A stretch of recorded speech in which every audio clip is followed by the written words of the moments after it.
آج کل ہم وطن عزیز میں ایک نئی اصطلاح کچھ عرصے سے سن رہے ہیں جسے فتنۃ الہندوستان یا فتنۃ الخوارج کہا جا رہا ہے، کیونکہ لفظ خوارج یہ وہ لفظ ہے جس کا اخذ رسول اللہ صلی اللہ علیہ وآلہ وسلم کی حدیث مبارکہ سے ہے۔ اس لیے اس کو سمجھنا اور اس کے احکامات کو جاننا ایک مسلمان کے لیے اور پھر ایک پاکستانی کے لیے انتہائی ضروری ہے۔ فتنۃ الہندوستان تو ایک عام اصطلاح ہے جسے عام لوگ بھی جانتے ہوں گے کہ ایسے افراد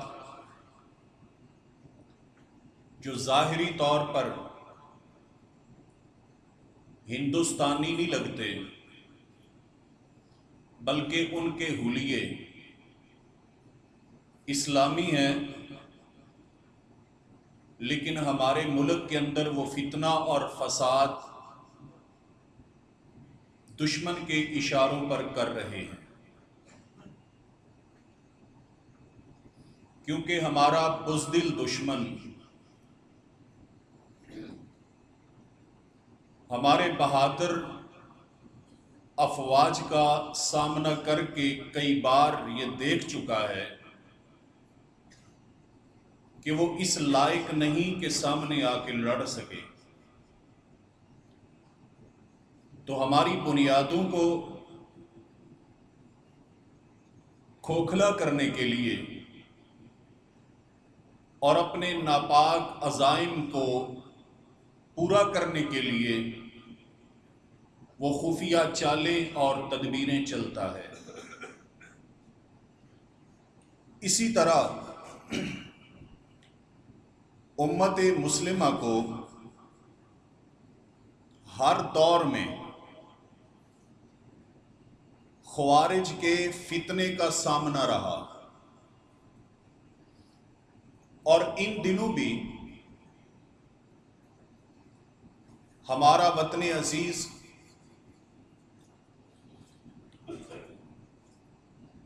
جہاں پر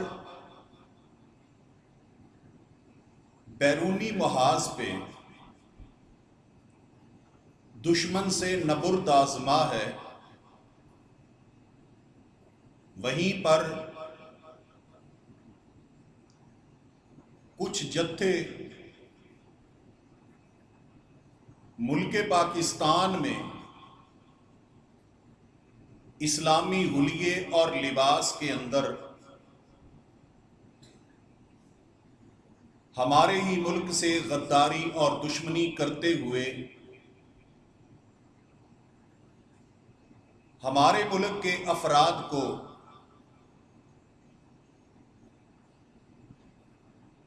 قتل و غارت کا نشانہ بنا کر ملک میں دہشت گردی، فتنہ اور فساد برپا کر رہے ہیں۔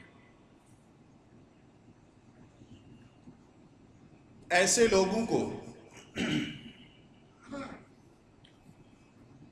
کچھ عرصہ پہلے دہشت گرد کہا جاتا تھا،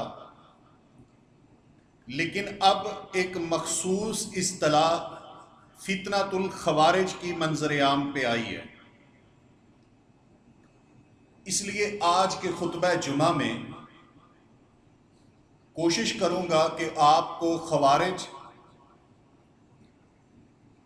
ان کے عزائم اور شریعت مبارکہ کی روشنی میں ان کا حکم بیان کر سکوں۔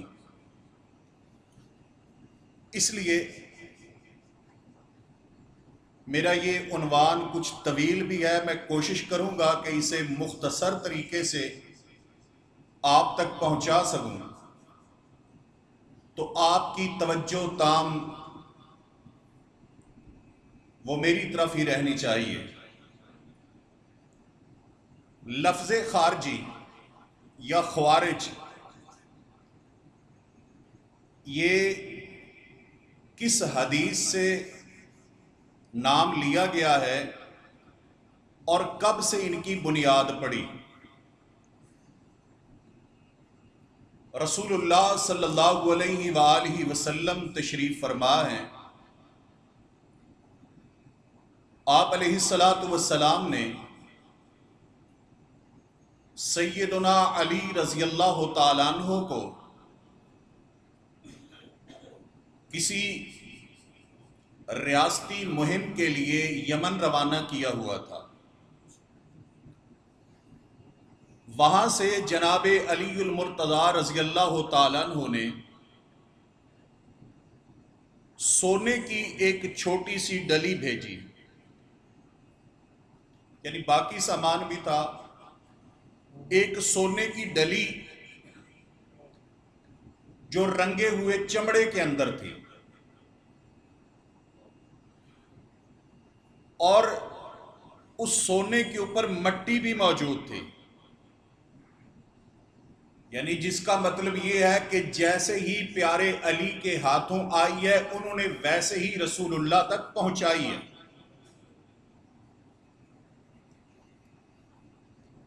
جب یہ ڈلی نبی پاک صلی اللہ علیہ وآلہ وسلم کے پاس پہنچی تو آپ نے 4 لوگوں کے درمیان اسے تقسیم کیا۔ سیدنا عیینہ بن حصن الفزاری رضی اللہ تعالیٰ عنہ، سیدنا اقرا بن حابس تمیمی، سیدنا زید الخیل، اور چوتھے نام میں اختلاف ہے، وہ سیدنا علقمہ بن علاسہ تھے یا عامر بن طفیل تھے رضی اللہ تعالیٰ عنہ۔ ان 4 لوگوں میں نبی کائنات صلی اللہ علیہ وسلم نے اس سونے کا جو حصہ جناب علی نے بھیجا تھا وہ تقسیم کر دیا۔ ایک شخص کھڑا ہوا اور کھڑے ہو کے کہنے لگا، کُنَّا أَحَقَّ بِهَذَا مِنْهُمْ، کہ ان 4 کی بجائے ہم زیادہ حقدار تھے۔ اس تقسیم پر سوال اٹھایا۔ یہ بات رسول اللہ صلی اللہ علیہ وسلم تک پہنچی، یعنی اس نے یہ آپ کی موجودگی میں بات نہیں کی تھی، اتنی ہی کی کہ ہم زیادہ حقدار تھے۔ یہ بات امام کائنات تک پہنچی تو رسول کائنات صلی اللہ علیہ وآلہ وسلم نے اس پر ایک خطبہ دیا، اور اس میں آپ علیہ السلام نے اس پر دکھ کا اظہار کرتے ہوئے فرمایا، الا تأمنونی وانا امین من فی السماء، کہ تم مجھے امین نہیں سمجھتے جبکہ میں اس کا امین ہوں جو عرش بری پہ مستوی ہے۔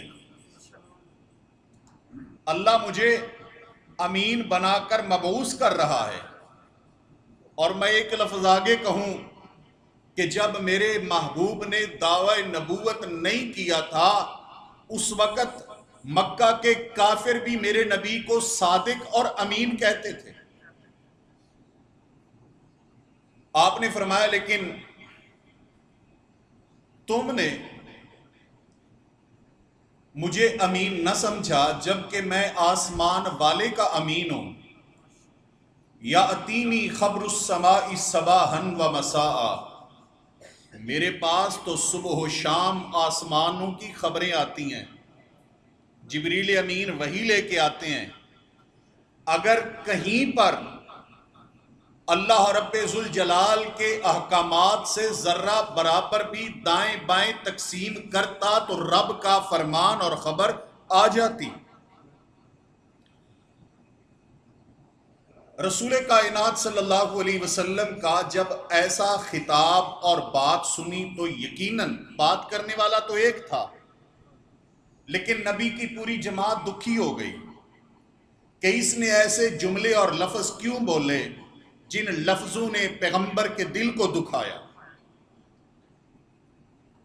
لیکن ایک بد نصیب ایسا تھا جو کھڑا ہو گیا۔ اب یہ جو کھڑا ہوا نا بد نصیب، اس پہ آپ نے توجہ رکھنی ہے، اس کی جماعت آج بھی کھڑی ہو جاتی ہے۔ فتنہ کھڑا کرتی ہے، وہ کھڑا ہو گیا۔ سیدنا ابو سعید الخدری رضی اللہ تعالیٰ عنہ اس کا حلیہ بیان کرتے ہیں کہ غائر العینین، دھنسی ہوئی آنکھیں تھیں، مشرف الوجنتین، ابھرے ہوئے رخسار تھے، ناشز الجبہہ، اسی طرح ماتھا وہ بھی ابھرا ہوا تھا، کس اللحیہ، داڑھی گھنی تھی، محلوق الرأسی، سر سے گنجا تھا، اور مشمر الازار، اس کی شلوار نصف پنڈلی تک تھی۔ یہ اس کا حلیہ تھا۔ سیدنا ابو سعید خدری رضی اللہ تعالیٰ عنہ کو یہ حلیہ ان کی حدیث مبارکہ میں انہوں نے بیان کیا، اور فرماتے ہیں کہ وہ کھڑا ہو گیا، اور کھڑے ہونے کے بعد کہتا ہے اللہ کے پیغمبر صلی اللہ علیہ وسلم کو، یا رسول اللہ اتق اللہ، اللہ کے رسول اللہ سے ڈر جائیے۔ اتنی بڑی بات کی اس نے نبی کائنات صلی اللہ علیہ وآلہ وسلم کے متعلق۔ میرے پیارے پیغمبر صلی اللہ علیہ وسلم نے فرمایا، ویلک، افسوس تیرے لیے، اولست احق اہل الارض ان یتقی اللہ، کیا پوری زمین میں سب سے زیادہ مجھے ہی نہیں یہ زیب دیتا کہ میں اپنے رب سے ڈروں؟ اگر اس کا نبی، اس کا رسول، اس کا پیغمبر ہو کر میں رب سے نہیں ڈروں گا تو اور کون ڈرے گا؟ اس لیے میں تو، اور دوسری حدیث میں میرے پیغمبر کے یہ الفاظ کئی بار آپ نے بیان کیے، جب کوئی بندہ عبادت میرے پیغمبر سے زیادہ کرنے کی خواہش کا اظہار کرتا تو آپ فرمایا کرتے، انی اتقاکم للہ و اخشاکم لہو، او لوگو میں تم سب سے زیادہ اپنے رب سے ڈرنے والا ہوں اور پرہیزگاری اختیار کرنے والا ہوں۔ آج بھی امام کائنات نے فرمایا کہ مجھے ہی یہ زیب دیتا ہے، میرے ہی یہ شایان شان ہے کہ میں اپنے اللہ سے ڈروں۔ سیدنا ابو سعید خدری رضی اللہ تعالیٰ نے فرماتے ہیں کہ یہ بندہ اتنی بات کر کے میرے نبی کو چلا گیا، یہ چلا گیا۔ جب یہ چلا گیا تو سیدنا خالد بن ولید رضی اللہ تعالیٰ عنہ فرمانے لگے، یا رسول اللہ صلی اللہ علیہ وسلم، الا اضرب عنقا، اللہ کے نبی کیا میں اس کی گردن نہ اڑا دوں؟ جو گستاخ آپ کو یہ جملے بول کر گیا اس کی گردن نہ اڑا دوں؟ امام کائنات نے فرمایا لا، نہیں۔ اب اگلی لفظ پہ غور کیجئے، آپ نے فرمایا گردن نہیں اڑانی، کیوں؟ وجہ کیا ہے؟ امام کائنات فرماتے ہیں لعلہ ان یکون یصلی، شاید کہ یہ نماز پڑھتا ہو۔ اللہ اکبر، نماز کتنی عظیم چیز ہے کہ گستاخی دیکھیں، لیکن آپ نے فرمایا اسے کچھ نہ کہو، ممکن ہے نماز پڑھتا ہو۔ اور رسول اللہ صلی اللہ علیہ وسلم نے منافقین کو بھی اس لیے قتل نہیں کروایا کہ یہ نماز پڑھتے ہیں۔ العہد الذی بیننا و بینہم الصلاۃ، فرمایا کہ جو معاہدہ ان کے اور ہمارے درمیان ہے جس کی وجہ سے ان کی گردن نہیں اڑائی جا سکتی، وہ نماز ہے۔ آپ نے فرمایا ممکن ہے یہ بندہ نمازی ہو، نماز پڑھتا ہو، اس لیے قتل نہیں کرنا۔ سیدنا خالد بن الولید رضی اللہ تعالیٰ عنہ ایمانی جوش تھا، ایمانی جذبہ تھا، فرمانے لگے اللہ کے نبی کم من مسلم یقول بلسانہ ما لیس فی قلبہ، رسول کائنات کتنے ایسے نماز پڑھنے والے ہیں اپنی زبان سے وہ بات کر رہے ہوتے ہیں جو دل میں نہیں ہوتی۔ تو یہ نماز تو پڑھتا ہوگا، لیکن اللہ کے پیغمبر صلی اللہ علیہ وسلم بات دیکھے کیا کر گیا، پتہ نہیں دل میں ایمان ہے بھی کہ یہ شک کا اظہار کیا سیدنا خالد بن ولید رضی اللہ تعالیٰ عنہ نے۔ میرے پیغمبر کا پھر جواب سنیے، آپ نے فرمایا انی لم اومر ان انقب عن قلوب الناس ولا اشق بطونہم، فرمایا مجھے رب نے یہ حکم نہیں دیا کہ میں لوگوں کا سینہ چیر کے دیکھوں یا ان کا پیٹ پھاڑ کے دیکھوں کہ اندر کیا ہے، یہ مجھے حکم نہیں ہے۔ اس لیے جس بندے نے کلمہ لا الہ الا اللہ کہہ دیا اس نے اپنی جان اور مال کو محفوظ کر لیا۔ کوئی جتھا اٹھے اور ان پہ فتویٰ لگا کے قتل و غارت شروع کر دے، اور میرے بھائیوں جس پیغمبر پہ وحی اترتی تھی رب اس نبی کو بتا سکتا تھا کہ یہ کلمہ زبان سے پڑھ رہا ہے یا اندر بھی لا الہ الا اللہ ہے، لیکن رسول کائنات صلی اللہ علیہ وسلم کو رب نے جو نظام اور قانون دیا میرے پیغمبر نے اسی کی پاسداری کی، اور نظام قانون کیا تھا کہ جو کلمہ گو ہے جس نے کلمہ پڑھ لیا اس پر تلوار نہیں چلائی جا سکتی۔ واجب الاحترام ساتھیوں، اس کے بعد رسول کائنات صلی اللہ علیہ وسلم نے ابھی وہ جا رہا تھا تو آپ نے اس کی پیٹھ کی طرف دیکھا اور ارشاد فرمایا کہ میرے صحابہ انہو یخرج من زئزئی ھذا قوم، کہ یہ جو بندہ ہے نا اس کی نسل سے ایک قوم نکلے گی۔ یہ قوم آپ سمجھ لیں تو بہت سارے مسائل حل ہو سکتے ہیں۔ اگر آپ یہ قوم سمجھ لیں تو آپ کبھی بھی سیدہ عائشہ اور سیدنا علی اور سیدنا امیر معاویہ رضی اللہ تعالی عنہم اجمعین ان میں سے کسی کے متعلق آپ لمحہ بھر کے لیے بھی کسی بدگمانی کا شکار نہ ہو اگر یہ قوم سمجھ لیں۔ آپ نے فرمایا کہ اس کی نسل سے ایک قوم نکلے گی، یتلون کتاب اللہ،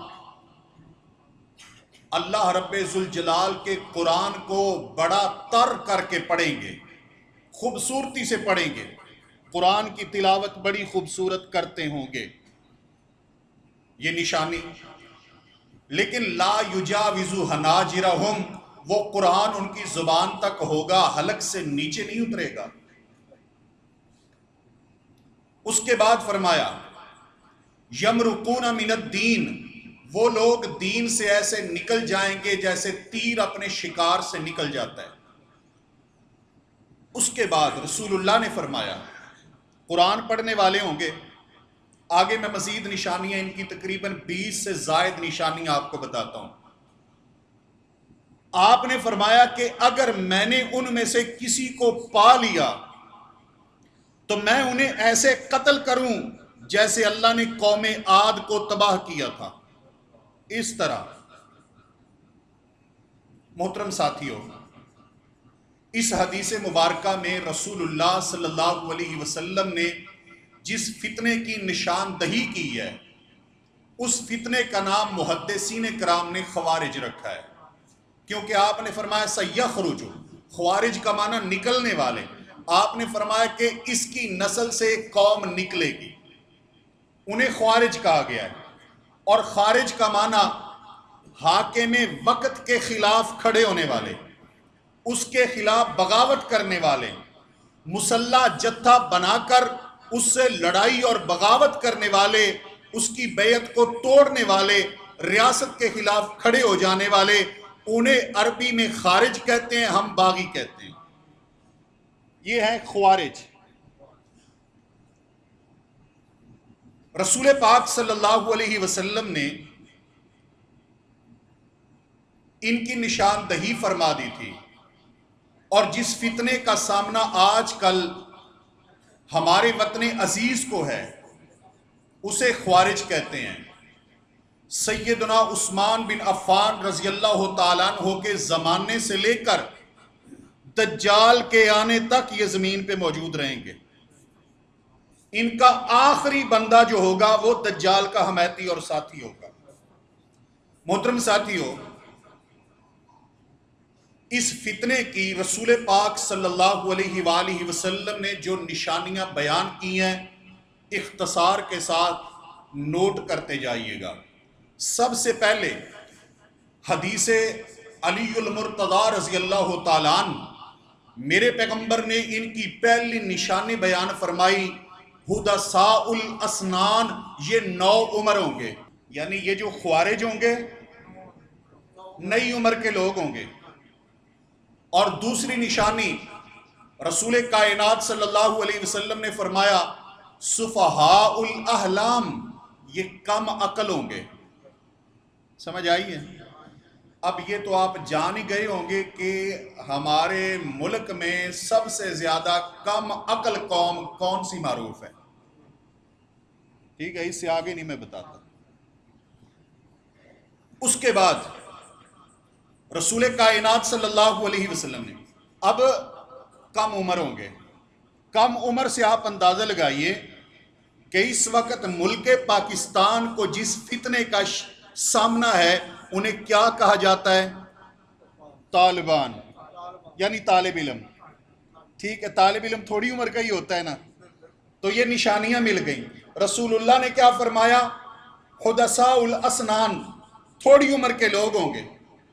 اور وہی نام ان کا پڑا ہوا ہے جو مختلف صورتوں میں کبھی کوئی نام رکھ کے کبھی کوئی تنظیم اپنے نام بدلتے رہتے ہیں، بنیاد یہی ہے، اور مختلف مواقع پر انہوں نے فتنہ اور فساد پھیلایا۔ واجب الاحترام ساتھیوں، اس کے بعد تیسری نشانی رسول اللہ صلی اللہ علیہ وسلم نے فرمایا کس اللحیہ، گھنی داڑھیوں والے ہوں گے۔ چوتھی نشانی آپ نے فرمایا محلوق الراس، سر کی ٹنڈ کروا کے رکھا کریں گے۔ پانچویں نشانی مشمر الازار، نصف پنڈلی تک ان کی شلواریں یا چادریں ہوں گی۔ چھٹی نشانی رسول کائنات صلی اللہ علیہ وسلم کے صحابی سیدنا ابو سعید الخدری رضی اللہ تعالیٰ عنہ کی بیان کردہ حدیث کے مطابق آپ نے فرمایا یخرج الناس من قبل المشرق، کہ یہ جو خوارج کا فتنہ ہے یہ لوگ مشرق کی جانب سے نکلیں گے۔ توجہ ہے؟ کیڑے پاسوں نکلے؟ نہیں، میرے پیغمبر جہاں پر یہ بات کر رہے ہیں وہ مدینہ ہے۔ سمجھ آئیے نا، آپ یہاں سے مشرق نہ دیکھیں۔ مدینہ، مکہ، سعودی عرب، اس کی مشرق میں کیا ہے؟ عراق ہے، افغانستان ہے، اس کے بعد ہمارا ملک پاکستان ہے۔ یہ کس طرف ہیں سارے ممالک؟ مشرق، سعودیہ کے مشرق کی جانب، مدینہ کے مشرق کی جانب۔ سیدنا عثمان بن عفان رضی اللہ تعالیٰ عنہ، اس فتنے کا خروج اس وقت ہوا، وہ تمام لوگ جا کر مدینہ میں محاصرہ کر کے جو بیٹھے تھے وہ کہاں کے تھے؟ عراق کے تھے۔ عراق کس طرف ہے؟ مشرق۔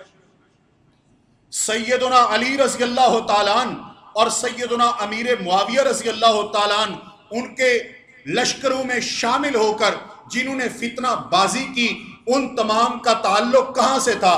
کوئی کوفہ کا تھا، کوئی بغداد کا تھا، مشرق۔ اس کے بعد سیدنا حسین رضی اللہ تعالیٰ عنہ شہید ہوتے ہیں۔ کہاں شہید کیا گیا؟ شہید کرنے والے کون تھے؟ کربلا میں، کربلا عراق میں۔ کہاں شہید ہوئے؟ مشرق میں ہوئے۔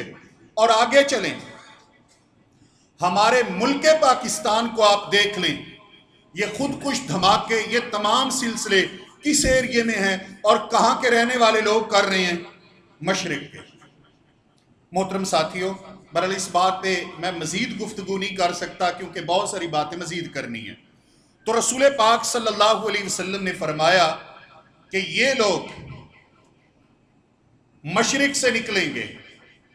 پھر ساتویں نشانی یتعمقون فی الدین، دین میں بڑی باریک بینی نکالنے کی کوشش کریں گے، دین کی گہرائی میں جانے کی کوشش کریں گے۔ امام کائنات نے فرمایا جب میں بیان کروں نا، جب بیان کروں تو تم اس پہ عمل کی کوشش کیا کرو۔ ٹھیک ہے، ان کی عادت کیا ہوگی؟ ان کی عادت یہ ہوگی کہ اچھا اگر میں یہ نہ کروں وہ کر لوں تو کیا ہوگا. یہ چونکہ چنانچہ یہ کہاں سے شروع ہوا؟ عراق سے.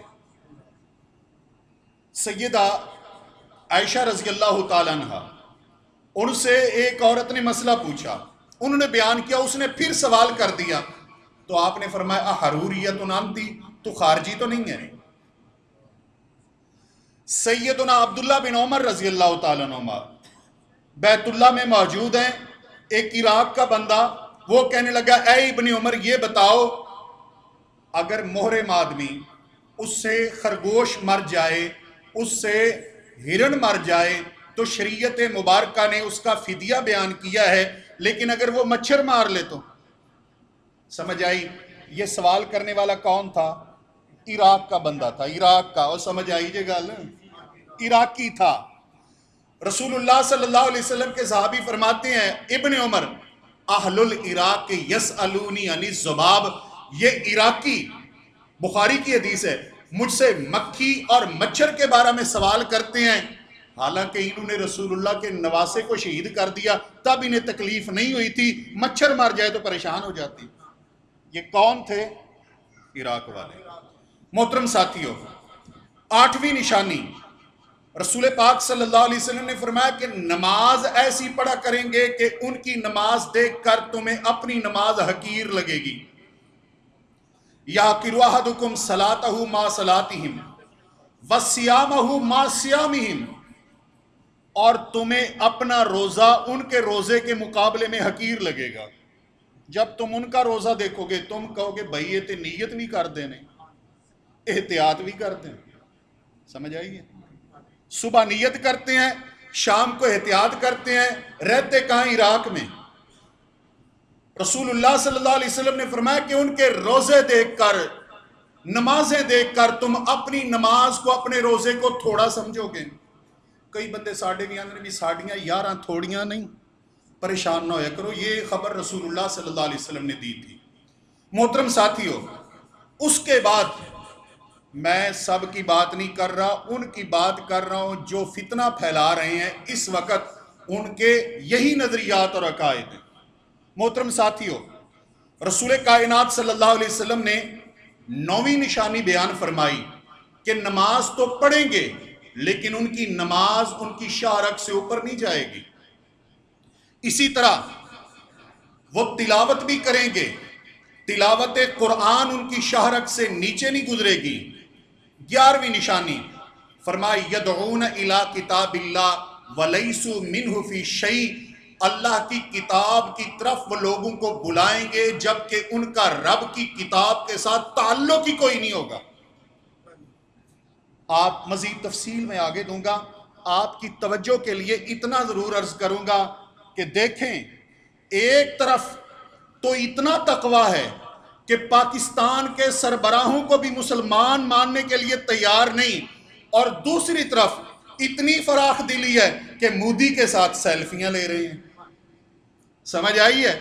میرے پیغمبر نے فرمایا تھا کہ اللہ کی کتاب کی طرف بلائیں گے، تعلق کوئی نہیں ہوگا. حالانکہ یہ ایک ایسا موقع کہ جب ایک کافر اور ایک ہندو، اس کے ساتھ ایک مسلمان ملک نبرد آزما ہے، اور چلو تم ہماری حمایت نہیں کر سکتے تھے تو کم از کم خاموش ہی رہ جاتے.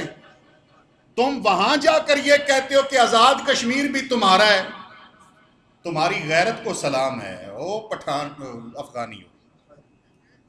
محترم ساتھیوں، اس کے بعد 12ویں نشانی رسول کائنات صلی اللہ علیہ وسلم نے بیان فرمائی یقرؤون القرآن، وہ قرآن کو ایسا پڑھیں گے کہ ان کے مقابلہ میں تم اپنی قرات کو کچھ بھی نہیں سمجھو گے.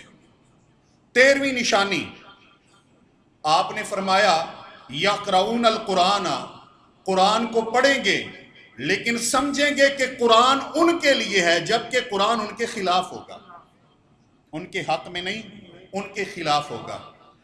اسی طرح 14ویں نشانی رسول اللہ صلی اللہ علیہ وسلم نے فرمایا یقولون من خیر قول البریہ، باتیں بہت خوبصورت کریں گے. باتیں ریاست اسلامیہ، ریاست مملکت اسلامیہ دولت اسلامیہ، یعنی اسلام تو تھلے گالی کوئی نہیں، بات اسلام کی کریں گے، لیکن رسول اللہ صلی اللہ علیہ وسلم نے فرمایا کیفیت یہ ہوگی، 15ویں نشانی بد کردار ہوں گے، اور بد کرداری ایسی، یقولون من احسن الناس قولا ویسیئون الفعل، باتیں تو کریں گے سب سے خوبصورت لیکن کردار ہوگا سب سے گندا، بد کردار ہوں گے، بد کردار۔ میں جید علماء کرام ان سے ملاقات اور ان کے بیانات کے بعد آپ سے بات کرنا ہوں کہ جب سے امریکہ نواز حکومت افغانستان میں ختم ہوئی ہے اور طالبان کی حکومت آئی ہے، تب سے وہاں پہ اہل توحید اور اہل سنت کا رہنا مشکل ہو گیا ہے۔ رفع یدین رسول اللہ کی سنت ہے، لیکن اس پر وہاں لوگوں کے ہاتھ کاٹے گئے، پاکستانیوں کے سروں کو کاٹ کر ان کی کھوپڑیوں سے فٹ بال کھیلنے والے یہ لوگ ہیں۔ اور اس کے ساتھ ساتھ میرے دوستوں اور بزرگوں، کئی ایسے لوگ ہیں جن کے وہاں پہ مساجد ہیں، مدارس ہیں، لیکن وہ روپوش ہیں، انہیں اپنی جان بچانا مشکل ہو چکا ہے۔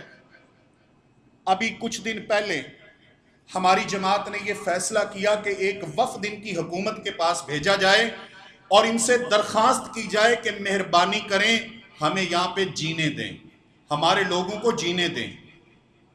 سمجھ آئی؟ بات اسلام کی کرنی، لیکن اسلام والے کو زندہ بھی نہ رہنے دینا۔ یہ حدیث ہے رسول کائنات صلی اللہ علیہ وسلم کی کہ باتیں بہت خوبصورت ہوں گی لیکن کردار بہت گندا ہوگا۔ اس کے بعد 16ویں نشانی میرے پیغمبر نے فرمائی، ہم شر الخلق والخلیقہ، وہ فطرت کے بھی بدترین ہوں گے اور مخلوق کے بھی بدترین لوگ ہوں گے، فطرت بھی بدترین اور مخلوق بھی بدترین۔ فطرت کی بات تو یہ ہے کہ یہی لوگ ہمارے ملک کی یونیورسٹیوں میں، ہمارے ملک کے شہروں میں رہتے رہے، کاروبار کرتے رہے، یہاں تک کہ ہمارے مدارس میں پڑھتے رہے، لیکن اہل خیر نے، اہل پاکستان نے، اہل دین نے بے شمار محبتیں ان پہ نچھاور کیں، لیکن ذرا سی بات کر یہی لوگ اپنا جتھا بنا کر پتہ نہیں کہاں تک چلے جاتے تھے۔ یہ مامو کانجن کا واقعہ ہے، مامو کانجن مدرسے کا واقعہ ہے۔ وہاں پر اسی ملک کے چند طلباء پڑھتے تھے، استاد نے کسی قسم کی کوئی سزا، تادیب، تربیت جس طرح ہوتی ہے کوئی بات کی، تو ان لوگوں نے وہاں پر پورا گروپ اکٹھا ہو گیا اور اس استاد کے بچے کو جان سے ہی مار دیا تھا۔ یہ میرے محمد نے فرمایا ہے، مخلوق کے بھی بدترین، فطرت کے بھی بدترین۔ حضرات گرامی، اس کے بعد 17ویں نشانی امام کائنات صلی اللہ علیہ وسلم نے بیان کی، یطعنون علی امرائہم ویشہدون علیہم بالضلالہ، اپنے حکمرانوں پر طعن کریں گے، تنقید کریں گے اور انہیں گمراہ کہیں گے۔ غور کریں، آپ کہیں گے جی آپ بھی کئی بار تنقید تو کر دیتے ہیں، بڑے بڑے علماء نے کی ہے، صحابہ کرام نے کی ہے، جب کوئی حکمران غلطی کرتا تھا اس پر تنقید کرتے تھے۔ توجہ ہے آپ کی؟ فرق سمجھیے، حکمران کو اچھائی کی تلقین کرنا، برائی سے روکنا، یہ رسول اللہ کا حکم ہے، لیکن حکمران کے سامنے رائفل نکال کے کھڑے ہو جانا یہ رسول اللہ نے منع کی ہے۔ یہ فرق ہے، یعنی آپ بات پہنچائیں، حق بات پہنچائیں، لیکن آپ کو شریعت یہ اختیار نہیں دیتی کہ آپ اسلحہ لے کر، آپ بم لے کر، آپ پیٹرول بم لے کر، آپ ڈنڈوں پہ کیل لگا کر، آپ جناب مختلف طرح کے جتھے تیار کر کے اور لوگوں کو اکسا کر ساتھ لے جائیں، کیا وہ اسلام آباد فتح کر آئیں؟ اس کی اجازت میرے نبی کا دین نہیں دیتا۔ آپ نے فرمایا اگر کوئی حبشی بھی تم پر مقرر کر دیا جائے تو تم پر لازم ہے کہ اس کی اطاعت کرو، کسی کے خلاف، چاہے وہ گورنمنٹ عمران خان صاحب کی ہو، وہ بلاول کی ہو، وہ شہباز شریف کی ہو، جس کی بھی ہو، آپ کو پالیسیوں سے اختلاف ہے، اپنی زبان کے ساتھ احتجاج کرنا، اپنا بیان پہنچانا پورا حق رکھتے ہیں، لیکن ڈنڈے لے کر احتجاج کرنا شریعت اس کی اجازت کبھی نہیں دیتی۔ ہماری جماعتوں نے کیے ہیں احتجاج، ججوں کی بحالی کا سلسلہ ہوا تب بھی مرکزی جمعیت اہل حدیث نکلی، غزہ مارچ ہو تب بھی جماعت نکلتی ہے، فلسطین کے حق میں جماعت نکلتی ہے، دیگر معاملاتوں حکومت کو توجہ دلانے کے لیے ہماری جماعت بھی میدان میں آتی ہے، لیکن پورا ملکی ریکارڈ یہ ثابت نہیں کر سکتا کہ کبھی ہماری جماعت کے ہاتھوں اس ملک کا ایک گملہ بھی ٹوٹا ہو۔ اس لیے آپ کو غصہ نیتن یاہو پہ ہے، غصہ اسرائیل پہ ہے، غصہ آپ کو امریکہ پہ ہے، غصہ آپ کو ڈنمارک پہ ہے۔ یہ کون سا نظام کہتا ہے کہ رکشہ آپ پاکستانی کا جلا رہے ہو، بس آپ پاکستانی کی توڑ رہے ہو، دکان آپ ایک بیچارے مزدور دکاندار اس کی خراب کر رہے ہو؟ یہ کون سا ملک اور کون سا نظام اور کون سا آئین، کون سا پیغمبر اور کون سی شریعت آپ کو اجازت دیتی ہے؟ ہر تیسرے دن کوئی نہ کوئی جرنیل نکلا ہوتا ہے، لو جی جتھا لے کے میں بھی جا رہے ہیں۔ اور غور، کتنے افسوس کی بات ہے کہ لوگوں کے جذبات کے ساتھ کھیلتے ہو، لوگوں کو کہتے ہو اپنا جان پلاؤ، مال پلاؤ، سب کچھ لاؤ، حضور کی عزت کے لیے نکل رہے ہیں، اور گھر تیرے 1902 تولے سونا پڑا ہے، 14 کروڑ روپے ہیں، سمجھ آئی ہے؟ اور غیر ملکی کرنسیاں 25 لاکھ، اور ہے یہ مذہبی جماعت کا لیڈر، یہ کہاں سے آ گیا؟ کوئی کاروبار نہیں، ریکارڈ پہ کوئی کاروبار نہیں ہے۔ یہ انہی لوگوں کو پیری مریدے کے جھانسے دے کر لوٹ لوٹ کے پھر اسی ملک کے خلاف ان پیسوں کو لگاتے ہو اور اکساتے ہو۔ یاد رکھو میرے دوستوں اور بزرگوں، ایسی کسی جتھا بندی اور ڈنڈا بردار دہشت گردی کا اسلام میں کوئی تصور نہیں ہے۔ اس کے بعد رسول پاک صلی اللہ علیہ وسلم نے 17ویں نشانی پہ عرض کر رہا تھا، اپنے حکمرانوں پہ تنقید کریں گے اور انہیں گمراہ کہیں گے۔ 18ویں نشانی، نبی کائنات صلی اللہ علیہ وسلم نے فرمایا، یہ جو خوارج ہیں، یہ جو خوارج ہیں، میں ان کی بات کر رہا ہوں۔ یہ جو درمیان میں نے جتھا بندی کی بات کی، ان کو میں خوارج نہیں کہہ رہا، یہ تھوڑے تھوڑے سہولتکار ہیں، ان کے چھوٹے چھوٹے، ان کو خیال کرنا چاہیے۔ سنیے، آپ علیہ السلام نے فرمایا یہ خارجی کب نکلیں گے؟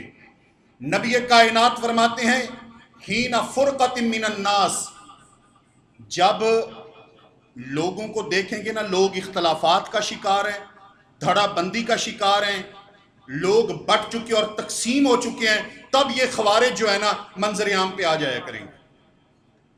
اب آپ دیکھیں، کچھ عرصہ پہلے، کچھ مہینے پہلے یہ طالبان حضرات سکون تھا، لیکن جیسے ہی آپ انڈیا کے ساتھ لڑے ہیں تب سے ان کو اسلام یاد آ گیا۔ آپ کے ملک میں انہوں نے بدامنی پھیلانا شروع کر دی ہے، آپ کے لوگوں کو مارنا شروع کر دیا ہے، قتل کرنا شروع کر دیا ہے۔ اس لیے رسول اللہ صلی اللہ علیہ وسلم کی حدیث کو دیکھیں، یہ کب سامنے آئیں گے؟ حین فرقت من الناس، جب لوگوں کو دیکھیں گے کہ وہ کسی طرح تقسیم ہو چکے ہیں، یہ سامنے آ جائیں گے۔ اور 19ویں نشانی، رسول پاک صلی اللہ علیہ وسلم فرماتے ہیں، یقتلون اہل الاسلام ویدعون اہل الاوثان۔ اللہ اکبر، ایک بات کو سمجھیں، اس کو میرے پیارے پیغمبر صلی اللہ علیہ وسلم کتنا عرصہ پہلے نبی کائنات نے یہ تمام باتیں واضح کر کے امت کو بتلا دی۔ آپ نے فرمایا کہ جو اسلام والے ہوں گے نا ان کو قتل کریں گے، مسلمانوں کو ماریں گے، قتل کریں گے، وَيَدَعُونَ أَهْلَ الْأَوْثَانِ، اور بتوں والوں کو کچھ نہیں کہیں گے۔ بتوں والے، بت والے کون نے؟ بت کس ملک میں ہیں؟ ہندوستان میں۔ ان کے ساتھ بھائی بھائی، ان کے ساتھ تجارت کی بات، ان کے ساتھ محبت کی باتیں، ان کو کہتے ہیں ہمارے مفادات ایک دوسرے سے جڑے ہوئے ہیں۔ وَيَقْتُلُونَ أَهْلَ الْإِسْلَامِ، اور جہاں پر دیکھتے ہیں کوئی مارکیٹ ہے، کوئی بازار ہے، کوئی مسجد ہے، وہاں پر دھماکہ کر کے اہل اسلام کو قتل کر رہے ہیں۔ تو یہ کن کی نشانی ہے؟ خارجیوں کی نشانی۔ رسول کائنات صلی اللہ علیہ وآلہ وسلم نے 20ویں نشانی بیان فرمائی۔ آپ علیہ السلام نے فرمایا کہ یہ لوگ دین سے نکل جائیں گے جیسے تیر کمان سے نکلتا ہے، اور یہ ایسے ہی ہر دور میں اپنے حکمرانوں کے خلاف خروج کرتے رہیں گے، بغاوت کرتے رہیں گے، حتیٰ کہ ان کا آخری بندہ مسیح دجال کے ساتھ جا ملے گا۔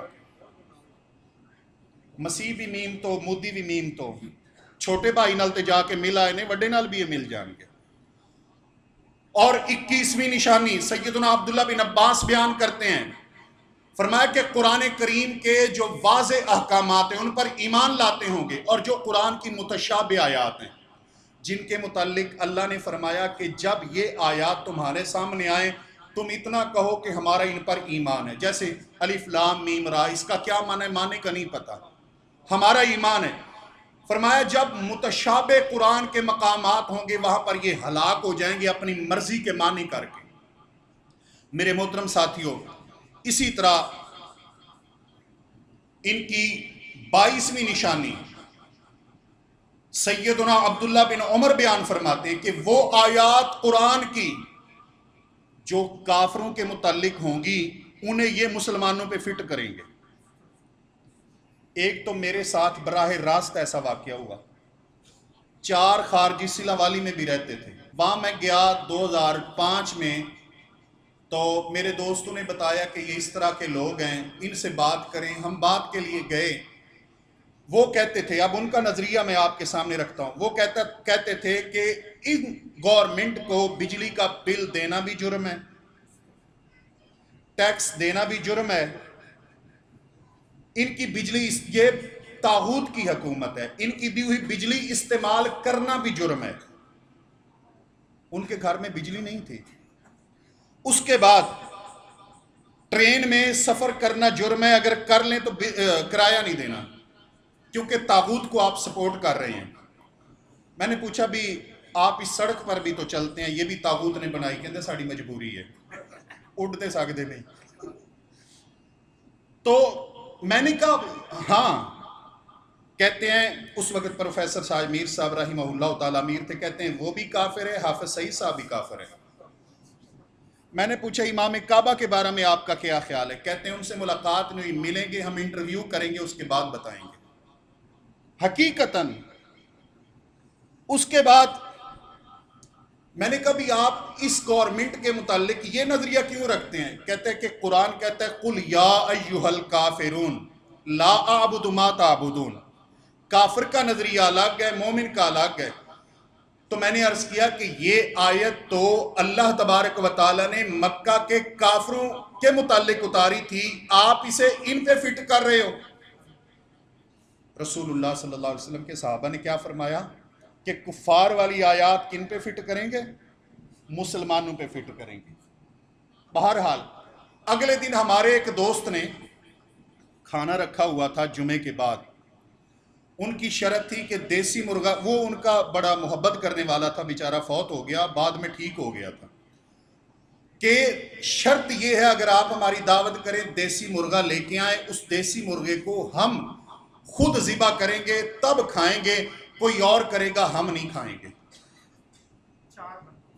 ہم 4 کے علاوہ کوئی اور ذبح کرے گا ہم نہیں کھائیں گے۔ تو اس کھانے پہ ہم بیٹھے تھے، میں نے سوال کیا، میں نے کہا کہ جو یہودی اور عیسائی ہیں ان کا ذبح کیا ہوا آپ کھا لیں گے؟ تو خاموش۔ میں نے کہا قرآن نے حلال کہا ہے نا، قرآن کو تو آپ مانتے ہو۔ کہتے ہیں ہم کھا لیں گے، توجہ ہے، کہتے ہیں کھا لیں گے۔ میں نے کہا اگر میں ذبح کر دوں؟ کہتے وہ نہیں کھائیں گے۔ میں نے کہا یار اسی یہودیاں تو بھی بدتر ہیں، ان سے بھی نیچے ہیں۔ کہتے ہیں قرآن نے یہودی اور عیسائی کا ذبح کیا ہوا کھانا وہ تو جائز قرار دیا ہے، تمہارے ہاتھ کا ذبح کیا ہوا وہ کہاں جائز قرار دیا ہے؟ رسول اللہ نے کیا فرمایا تھا؟ سفہاء الاحلام، بے وقوف بھی ہوں گے، بے وقوف ہوں گے نا۔ یہ بے وقوف ہی نہیں تو اور کیا ہے کہ جو کلمہ پڑھ رہے ہیں اس کے ہاتھ کا نہیں کھاتے، جو کلمہ نہیں پڑھتا اس کے ہاتھ کا کھاتے ہو۔ میرے محترم ساتھیوں، رسول کائنات صلی اللہ علیہ وسلم نے ان کے متعلق جو حکم دیا ہے وہ کیا ہے؟ خوارج کے ساتھ سلوک کیا کرنا چاہیے. میں نے ان کی بنیاد بتائی آپ کو، سمجھ آ گئی ہے کہ کب سے نکلے، پھر کس کس دور میں آئے. اس کے بعد رسول کائنات صلی اللہ علیہ وسلم نے ان کی کیا نشانیاں بیان کی ہیں وہ بھی آپ کے سامنے رکھی. اس کے بعد ان کا حکم کیا ہے کہ ان کے ساتھ سلوک کیا کرنا چاہیے. میرے پیغمبر نے بتلایا کہ اگر میں نے ان میں سے کسی کو پا لیا تو میں انہیں ایسے قتل کروں جیسے قوم عاد کو اللہ نے تباہ کیا تھا. نبی پاک نے ان سے مذاکرات کی بات ہی نہیں کی، بات چیت والی بات ہی نہیں ہے، رجوع کی بات ہی نہیں ہے. ایک ہی حل ہے ان کا، گردن کو اڑا دیا جائے. کن کا؟ خوارج کا، جو ریاست کے خلاف بغاوت کرتے ہوئے اسلام اور اہل اسلام کو قتل کرتے ہیں، ان کے خلاف برسر پیکار ہو جاتے ہیں، ان کو قتل و غارت کا شکار کرتے ہیں. ان کے متعلق یہ حکم ہے اسلام کا، انہیں پناہ دینا، ان کو پالنا، ان کو پوسنا، ان کو پروان چڑھانا، ان کو تھپکی دینا نہیں، بلکہ یہ حکم ہے اسلام کا. اللہ خالق کائنات سے دعا ہے کہ رب ذوالجلال ہمیں ایسے تمام فتنوں سے ہمارے ملک پاکستان کو محفوظ فرمائے. جتنے بھی یہ خارجی فتنے اور جتنے جو نام لے کر ہمارے ملک کے اندر رہ کر اسی ملک کا کھا کر اور اسی ملک کو اجاڑنے کی کوشش کر رہے ہیں، اللہ تبارک و تعالیٰ انہیں تباہ و برباد فرما، نیست و نابود فرما ایسے فتنوں کو. اور الہ العالمین ایسے لوگ جو ملک پاکستان کے اندر رہتے ہوئے بعد ایسے کام کرتے ہیں جو اسی ملک کے خلاف ہیں. جب آپ کا ملک ایک خارجی فتنوں کے خلاف لڑ رہا ہے تو کم از کم آپ اپنے احتجاج کو پینڈنگ کر لیں، تھوڑے دن صبر کر لیں. لیکن اس کے باوجود ایسے افراد جو ہمارے ملک کو اس طرح کی پریشانیوں میں دھکیلتے ہیں، مالک کائنات ان کو بھی ہدایت عطا فرما.